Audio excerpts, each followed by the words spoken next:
All right. Thank you so much for joining us this morning. I'm Joanne Kaufman with the Warehouse District Business Association, as well as the Minneapolis Regional Chamber.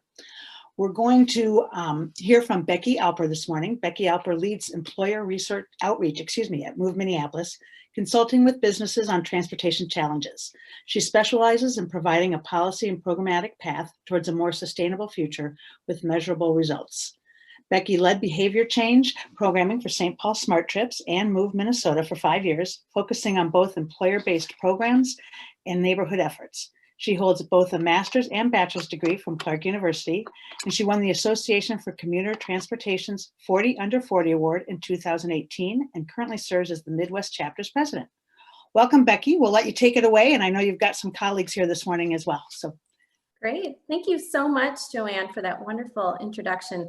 I'm going to go ahead and share my screen just a minute.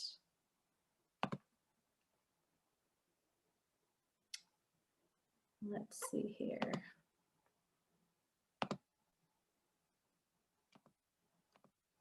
All right. Does it look okay for you? Perfect. Looks great. Great. Thank you. Well, thank you so much for inviting me to be a part of this webinar. It's a real pleasure to be here today to talk about telework and making sure that telework is working for you. I know a lot of us, including our team at Move Minneapolis and at the Minneapolis Regional Chamber, had a rapid transition this past March to telework. And now's a great time to take a step back, reflect on what's working, and think about how to make it even better. Let me tell you a little bit about us. We are a transportation management organization. We serve the city of Minneapolis with a special focus on downtown employers and commuters. Our purpose is to reduce transportation emissions, and we concentrate on decreasing drive-alone trips. We consult on commuter benefits, transit, shared mobility, biking, and walking. And if you're a downtown Minneapolis employer and haven't worked with us yet, we would love to hear from you.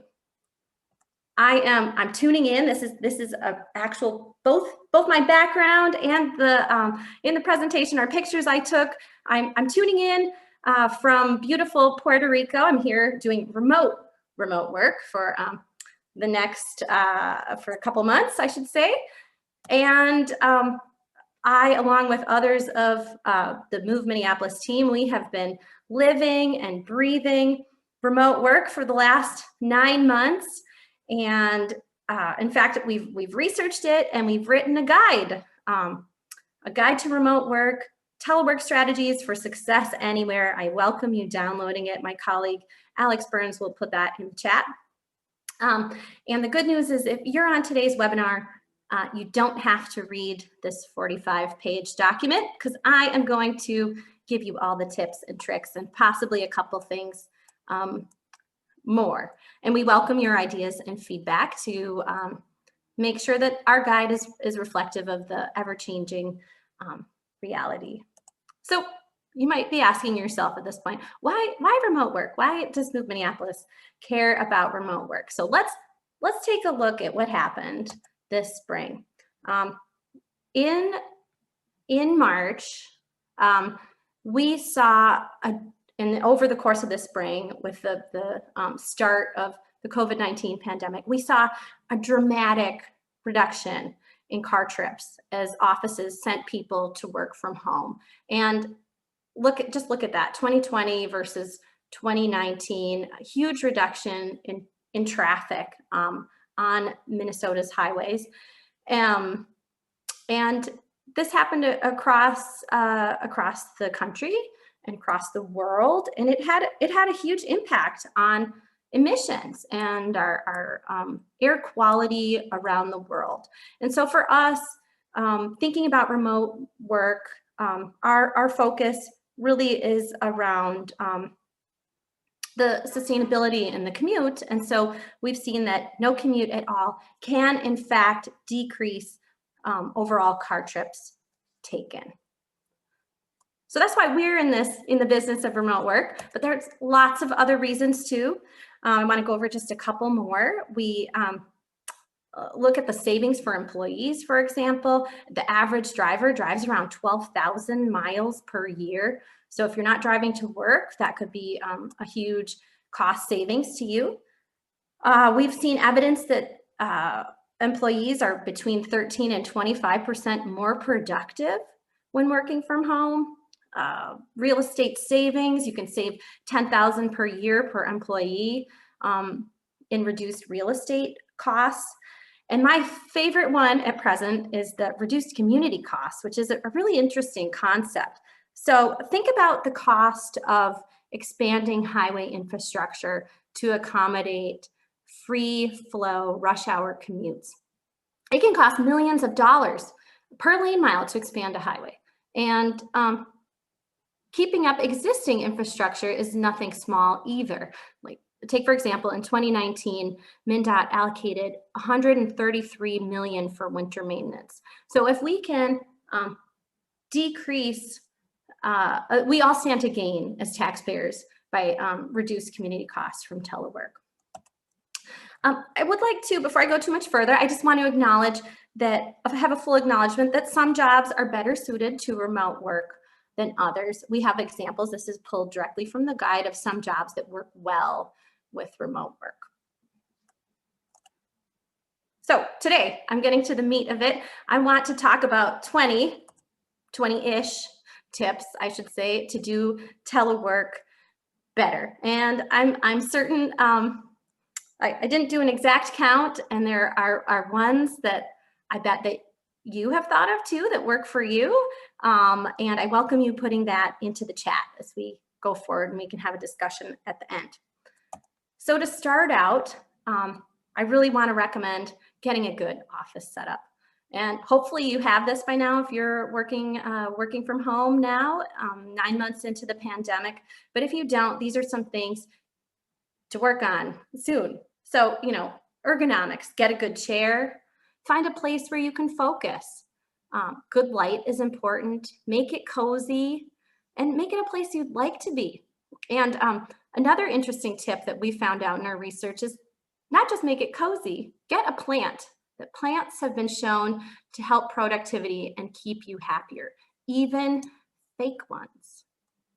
So I'm going to go into my first poll of the presentation.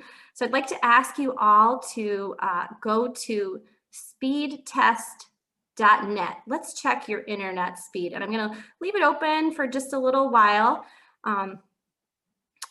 you are figuring out what your speed is, because getting the right amount of internet is super important. I'm curious to see if anybody's under 10 megabytes per second. You know, some things to keep in mind is that typically we've seen that you need a minimum download speed of 25 megabytes to do remote work. 50 is better once you have multiple people.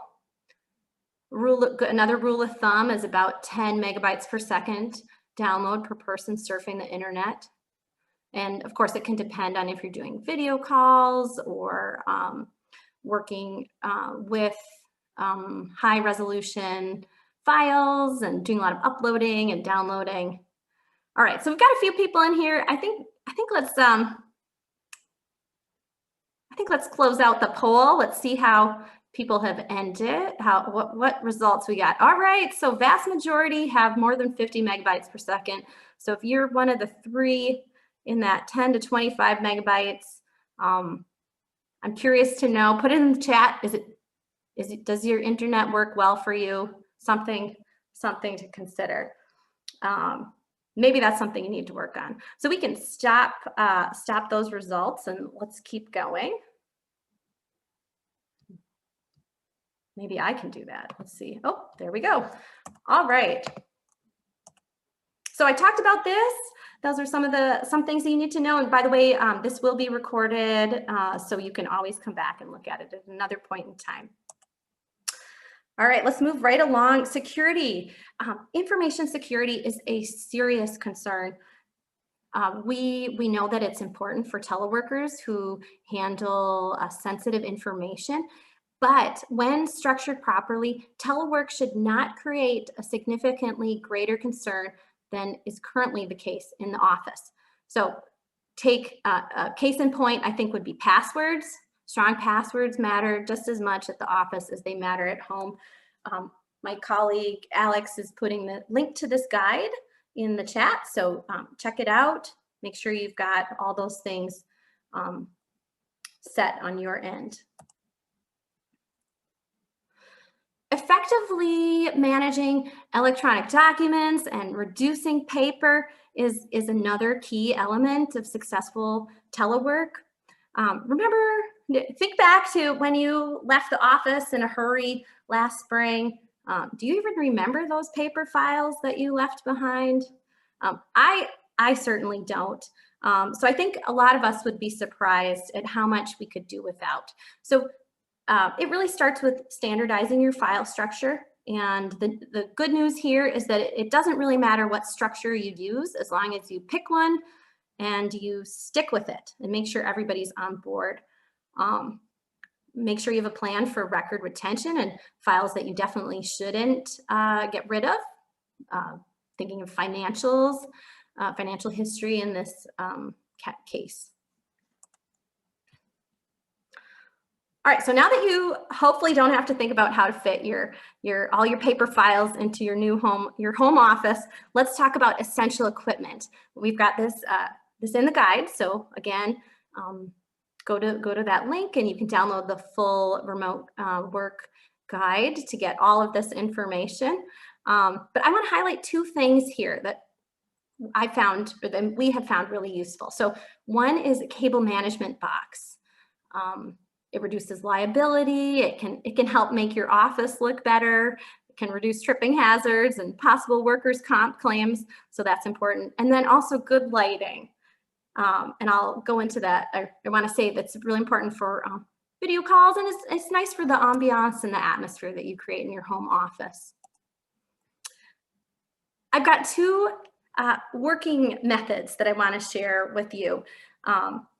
One's the burstiness, and that's the concept of blocking out a big chunk of uninterrupted quiet time. I think it's the element of distraction in telework can be something really difficult. You've got all these different management tools that are possible for contacting people. So really, really protecting those quiet times against intrusions is so important. So that's kind of the idea of burstiness. That's one thing to think about to be more productive. And then the Pomodoro technique, I've tried it. Our team has tried elements of it. It's definitely, some people really subscribe to it. 25 minutes on, 5 minutes off. You do 4 rounds of this, and then you take a longer break. And that, of course, is the infamous Pomodoro timer in the upper right. I also highly recommend video calls. I know at the beginning of the pandemic, I would be on calls with people who didn't have a video camera, and it makes it a lot easier to connect with people when you have video. You can see facial expressions, you can read intonations better. So here's just one example of us on an outreach video call. I highly recommend it, especially in small groups, for being able to connect with your coworkers and colleagues. Obviously, I'm using a background today. Backgrounds are great techniques. Joanne has put herself on mute. So, you know, there are all these features. There's an annotate feature. So many things you can do with video calls, and I recommend using those to the fullest extent possible. Managing others is another piece of our guide that we touch on, and I want to focus on two pieces to really be successful within telework. So one of them is about providing context. Nothing is worse than getting a cryptic message over Teams from your boss asking for a chat at 4 p.m., you know, later on in the day. So it's, especially in a remote environment, it's so important to provide context. So to say, hey, can we check in at 4 p.m. to talk about that draft report you sent over and XYZ section, you know, something like that. Providing context can really help. And then outcomes focused. And this is less of a butts and seats mentality. focus on what you want out of a project. And that's so important in building trust with remote workers. What's the goal of the project? What form does the outcome take? When's the deadline? What's the budget? What's the definition of done? So this is something we really recommend moving towards in telework. Another key tip is using calendar tools to your advantage. So at Move Minneapolis, we have core hours where the whole team is available. So our example, one example would be like 9 a.m. to 3 p.m. And then we allow for flex time, on the different start and finish times, and also in the middle too. So I'll talk more about that too. And I think all these things can lead to happier, healthier, and more productive teleworkers. Just one moment. So communication, again, is so critical.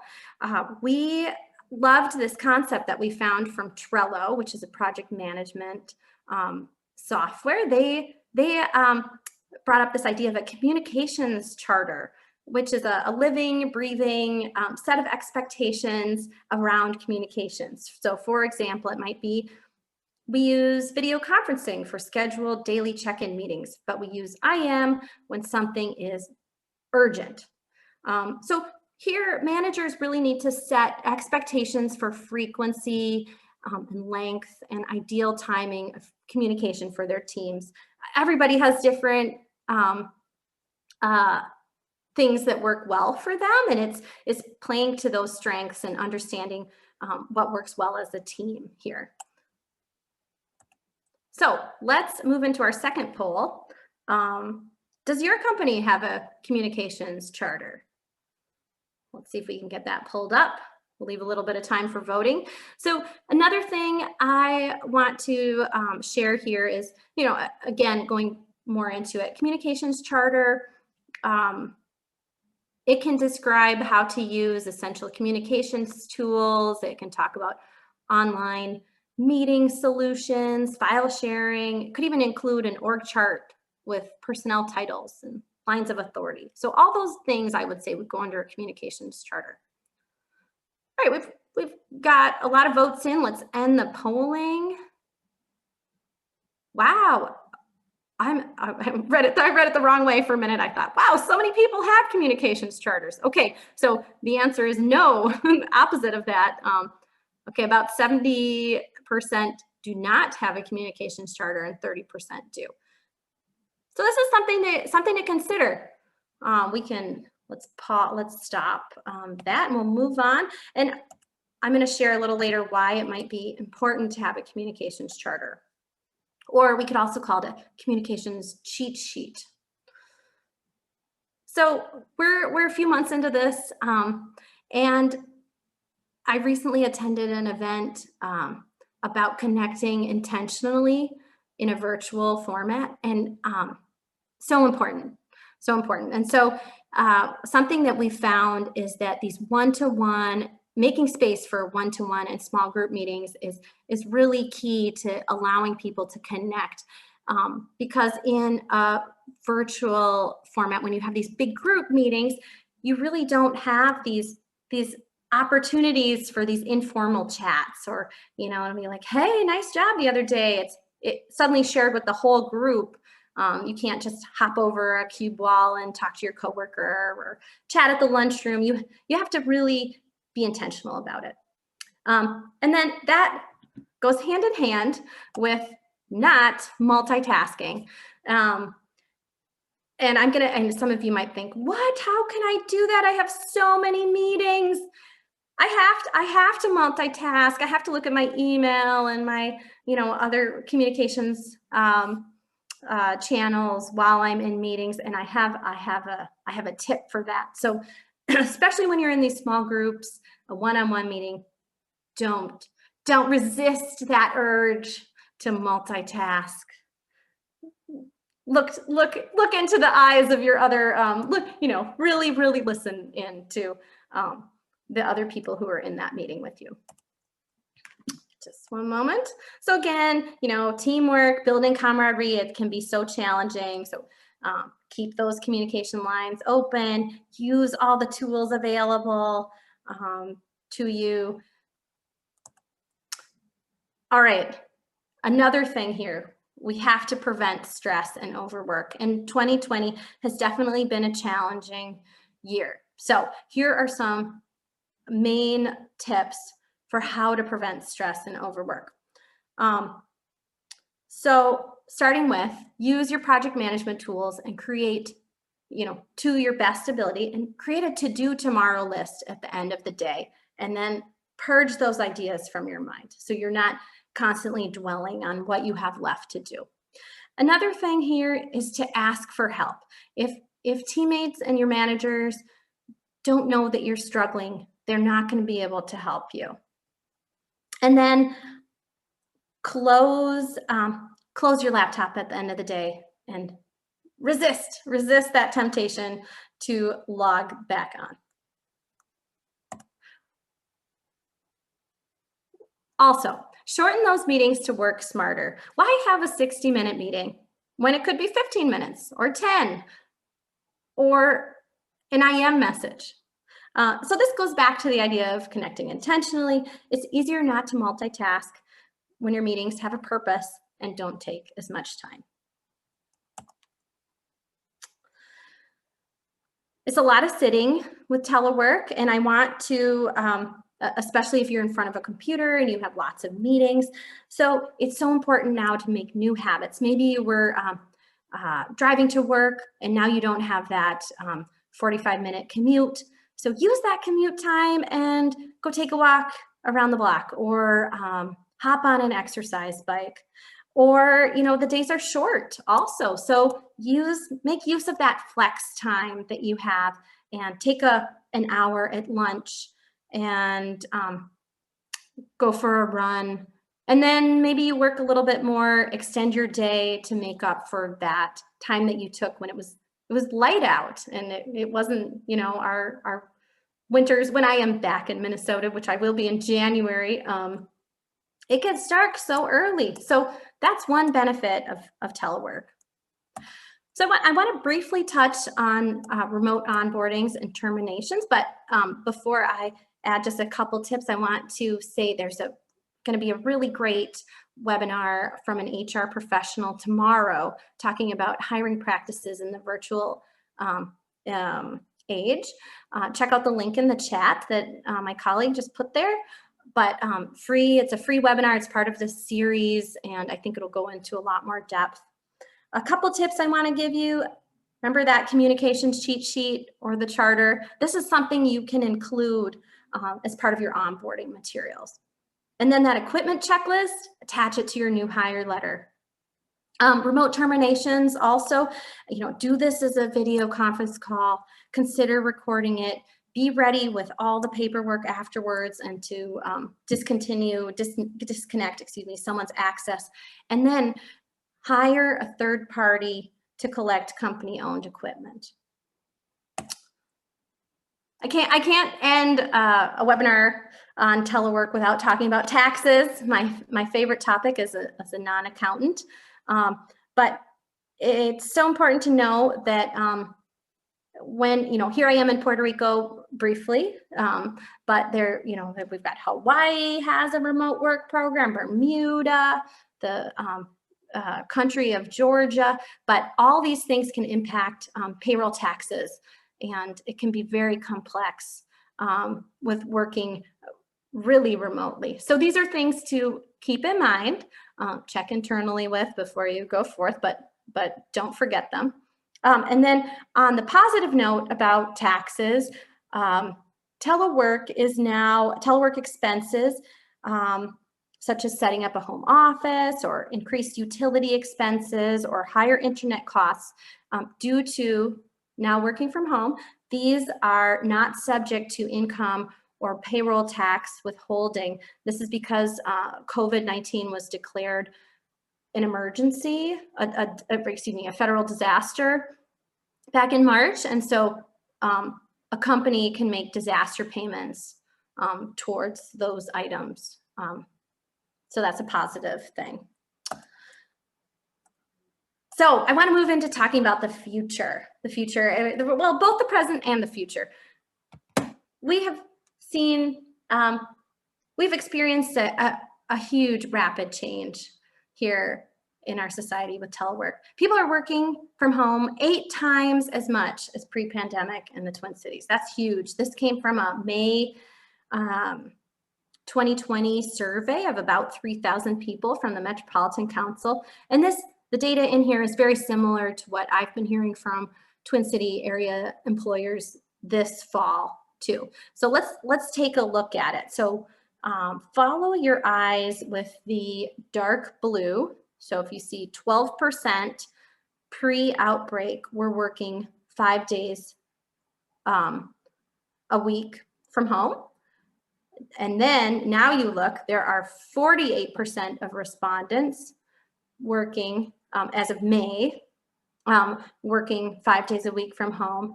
And they anticipate, the anticipated number, 38% will continue to work from home in the future. So 12 to 48 to 38, wow, that's huge. So basically 12% work from home to now 38% in the future.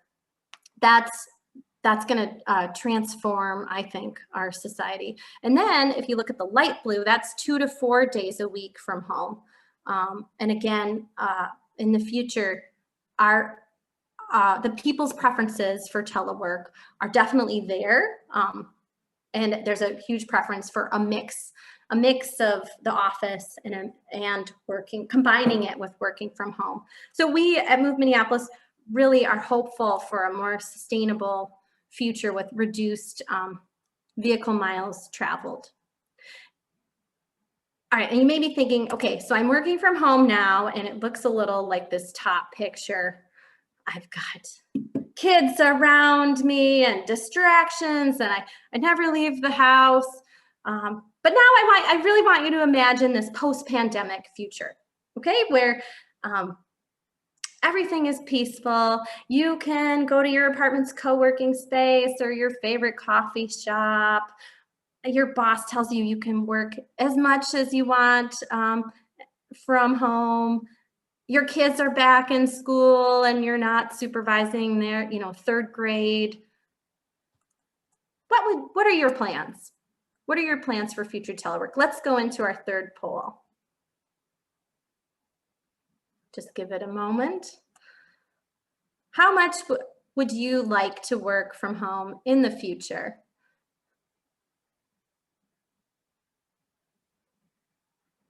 And let's see if the answers here, we're going to leave it open just a little bit longer. Let's see here if the answers here mimic what the Metropolitan Council survey said. I'm curious to see. Okay, I think let's close it out. All right, so we've got a sort of a bell chart of a mix, a little lower on the ends with the 0 and the 5 days a week. 3 days a week, telework is the winner in this very informal poll, which is not statistically significant. Well, thanks for sharing that. That's great to know. And I think with that, that was my last slide. We welcome you sharing your tips and thoughts, and I'll turn it back over to you at this time, Joanne. Thank you, Becky. I think we can all agree that was very informative. I actually took some notes myself. If you've got questions, please put them in the chat and we'll give people a moment or two. I know that I think the communications charter, I find that so fascinating, and so much of what you said was true. Can you speak a little bit more on that, on how organizations might start that process? Yeah, absolutely. I think a communications charter, my thought on how it works is that your team comes together and has a discussion about what methods of communication work best for them and under what circumstances, and reaches a consensus on how you'd like to work as a team. For example, maybe daily stand-ups are, I'm making things up here, but maybe a daily 15-minute meeting, it works best for people. And then the rest of it is through a Teams channels, or maybe it's determined that a video call is most appropriate for certain types of meetings, but not for others. Thank you. Yeah. Another question too that I have is, you brought up a really good point about shortening meetings. And yet one of the things that I know that we're all missing is that face-to-face time. And so much of what now we're finding, or at least I'm finding, is that we may have an hour scheduled and the first 10 minutes are, oh, how was your weekend? How, what's going on? It's a beautiful day. That kind of, how do you suggest that we kind of, because we miss that, we miss that water cooler talk, if you will. We don't have that anymore, and perhaps never will again. And yet we still want to maintain those connections with our coworkers. Any suggestions with that? Yeah, I think there are a lot of options. I think having a channel which is just for fun, just for that social interaction would be a great step, so that people could put their pictures there, their recipes there, and then kind of like a pre-information sharing, and then also to schedule some social time again, goes back to that idea of how to have a better meeting, to make the purpose explicit. This meeting is about catching up, or this meeting is our game club. I'm not sure, something like that, and then just keep them shorter. I mean, that is my number one recommendation. You can still incorporate a couple minutes of social time in a regular meeting, but to be intentional about it. And I know something that I've really enjoyed with our chamber meetings, Joanne, is having that small group time right at the beginning of our all staff meetings. Yes. And that, again, it has a time limit, because Zoom and their breakout rooms has, you set that timer and you're all, you teleported back to the main room. So I think there are a lot of ways to do it, and experimenting with it, trying some things, seeing what works, and things might change over the course. It's a living and breathing document, I think, to let it change. Thank you. And then how do you recommend that supervisors go to an outcomes-based style, and what kind of project management software programs available, and how do you use them? Yeah, great question. So we have, again, experimented with a number of different ways. We started out using notes tools within SharePoint, a shared notes document, and looking at who had what on their plate and our work plan. And then we tried Trello for a little while. That's one project management software that has some nice calendar and list features.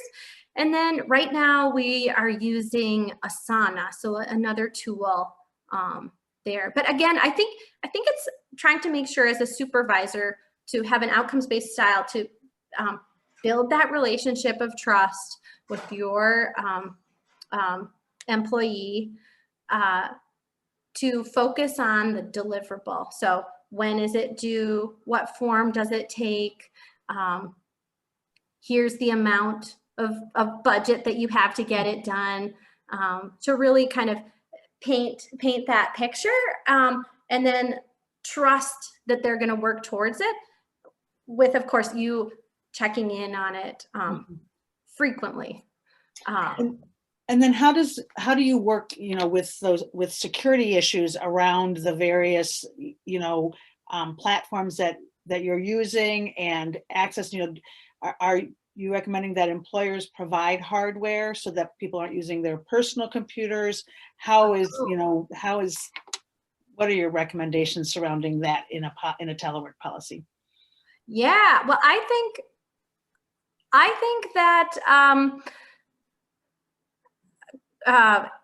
company provided, I mean, if you're doing work, that it should be company provided equipment. But spelling it out really clearly in your telework policy is really important. I think there are issues that you run into. It's a tricky subject now because so many people are working at home, but spelling it out, emphasizing safe use. What does this look like? I mean, I'm not really at the beach right now. I would be getting sand in my computer. That would be bad. So then it wouldn't work anymore. Right.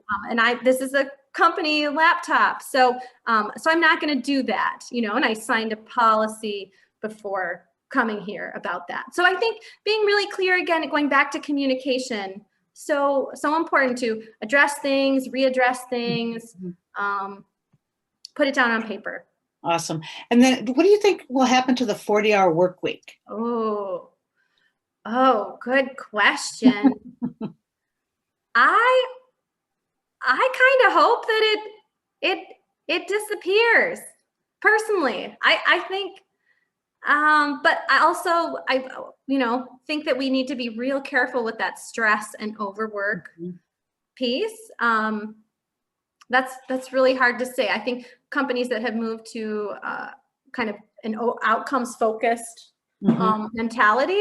I mean, if you're really good and you can get your work done in 30 hours, great, great. As long as you're, available to your teammates within those core hours, maybe that's okay. It feels like, I know that, and I feel like I saw something on the news about this recently too, like we're actually working more right now because we're always at work, right? Because if we're working remotely at home, we're always at work. And I know I'm guilty myself of maybe, at 5 doing something with my family and then at 8 o'clock getting back online and sending emails. Right. So creating these boundaries. And that I think it goes back to this again, Joanne,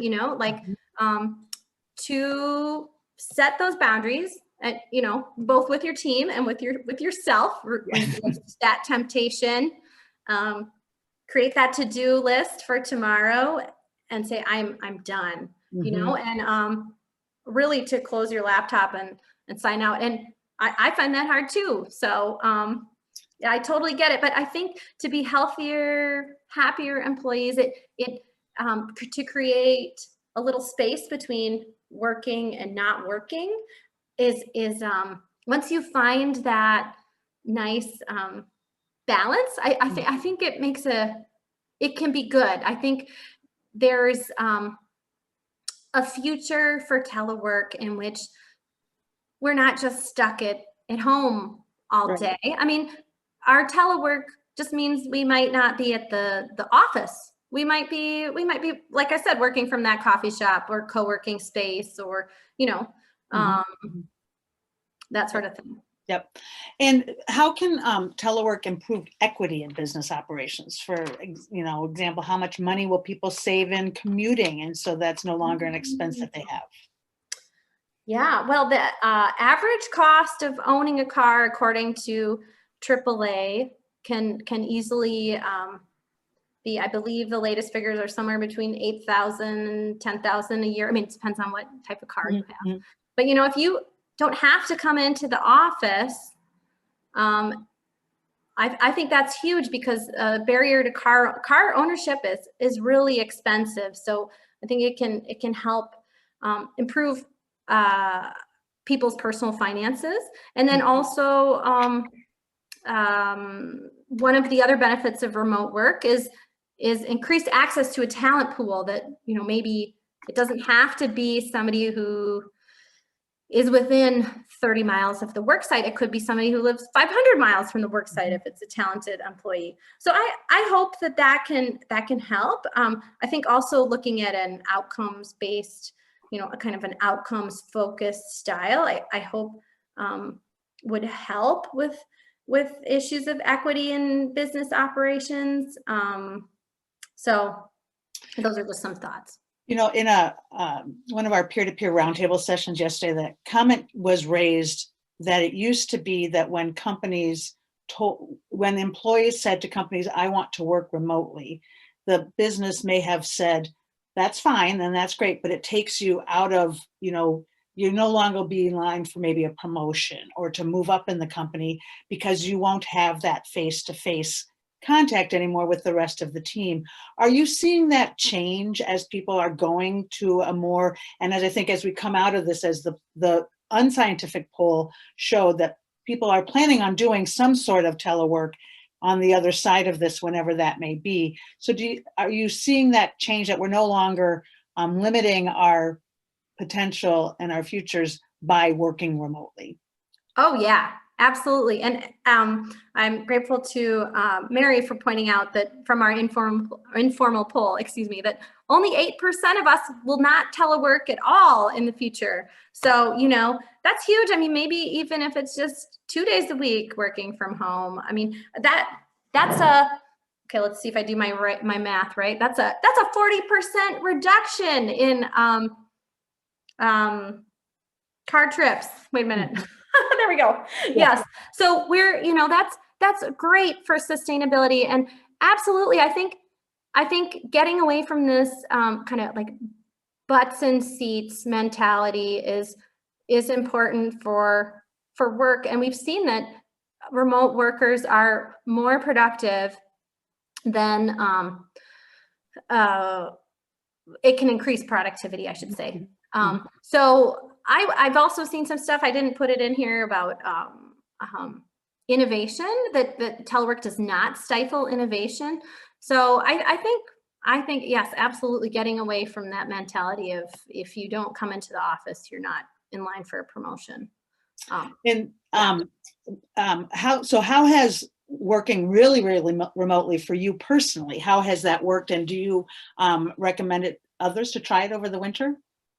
Oh, great question. How did you get permission to do this? Oh yeah, well, I asked first. So I said, I'd like to do this. And I asked far in advance of my actual travel dates, which gave us time to think about some of these critical issues, like, hey, how are you going to keep your computer secure? How are you going to handle that? One of the benefits of working from where I am right now, ironically, is that the internet service is fabulous, better than I have at my house in Minneapolis. So that's been a real plus. I mean, I think there are things to consider. It's far away from one's community. I mean, I think it's nice. There's been a great New York Times article recently about remote work. Mm-hmm. And they had some interesting points in it. I can do a little Google search, but yeah, I think it's nice for a change. It's been really nice, and I think it really opens up the realm of possibilities for people in a way that weren't when we were tied down to an office. And I think we're still able to connect with our teammates in a similar fashion to before. Again, connecting intentionally. You have to be intentional about connections in a virtual environment. Mm-hmm. And then how will telework impact rural community, rural and suburban? I know that I live in Minneapolis, but I know that my neighborhood restaurants are having a better than anticipated, well, before they had to close completely other than to go, but doing okay because we were all working remotely and we were visiting our neighborhood businesses for lunch where we used to go downtown. So do you think that downtowns, other than in big cities like downtown Minneapolis, that this is a potential revival for them? Yes, for restaurants, you're saying, or I definitely think it's downtowns in general. I'm just using that as an example, but I mean, I think it could be great for towns like Wilmer, Brainerd, Duluth. Maybe Duluth is too big for that, but absolutely, because I think small towns have a form of community that a lot of people enjoy, and what has kept them there before? I'm guessing it's broadband internet, which I know a lot of people are working on across greater Minnesota. And then also the fact that they're tied to an office that's located at a headquarters in Minneapolis. So I think that's huge for kind of a renaissance of some of these little communities, which have been losing population over the last, I don't know how many decades. And then I think it could be a renaissance for downtown Minneapolis too. You know, what if firms didn't need all the space they have now, and it could be repurposed as housing, which we so desperately need in the city. So we could have more people living in downtown, which in turn would, like you mentioned with your local neighborhoods, the kind of the business, the restaurants, they're seeing a bit of a uptick in sales. I think it could be similar in downtown Minneapolis. Do you think that businesses will give up their space or just repurpose it so they're better able to socially distance for when people are back in the office, using their space in a different way? Yeah, I've seen both. Okay. Frankly, you know, I've hearing from Minneapolis companies, I've seen ones that maybe their lease is coming up soon and they say, hey, we don't need this much space, or we need a different type of space. We need one for collaboration. We like how telework is going. We're gonna fully fund our employees to telework, you know, give back some of that savings from real estate. So that's one option, just get a co-working space. Or I've heard, you know, remodeling our existing space to fit this new post-pandemic anticipated future where people are coming in for those key times to face-to-face collaboration and bonding, and not less of the, okay, I'm going to be that worker bee in the office. And then, so along that same line, should employers be responsible for their employees' telework costs, whether it's rent, whether it's internet? And I suppose some of that goes into the communications chart, but what's the common practice for as far as reimbursement and for those types of expenses? Yeah, and I would say that's separate actually from a communications charter. I think that would be sort of more, again, in the telework policy and benefits. It's definitely a time to rethink benefits. I mean, companies that were paying $250 a month for employee parking, certainly that's not needed right now. I mean, I think, and there are huge savings in real estate that isn't being used. There's one company I know of that came to our last webinar that we held about, that Move Minneapolis held about real estate, post-pandemic, future of real estate, that said they saved so much money over the last 6 months that they gave it back to employees as a bonus. Awesome. Yeah, so that I think employees really do stand to gain with that piece. And I should say about the remote work, we're happy to make available our kind of policy template for that. And then hopefully, I believe up in the chat a little bit, my colleague Alex put in the human resources guide article about employers making disaster payments to COVID affected employees. So again, sort of similar to commuter benefits being tax-free, or some of them being tax-free, and the same applies with these COVID telework disaster benefits. And then you did touch on this briefly, but can you expand maybe a little bit more about how you fire someone remotely? Because unfortunately, that does happen. Yes.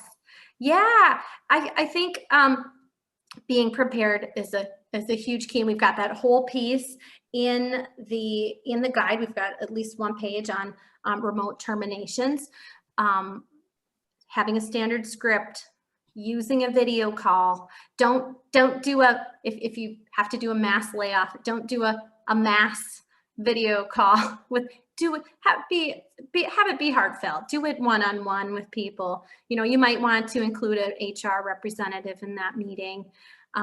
Be ready to go right when that meeting finishes.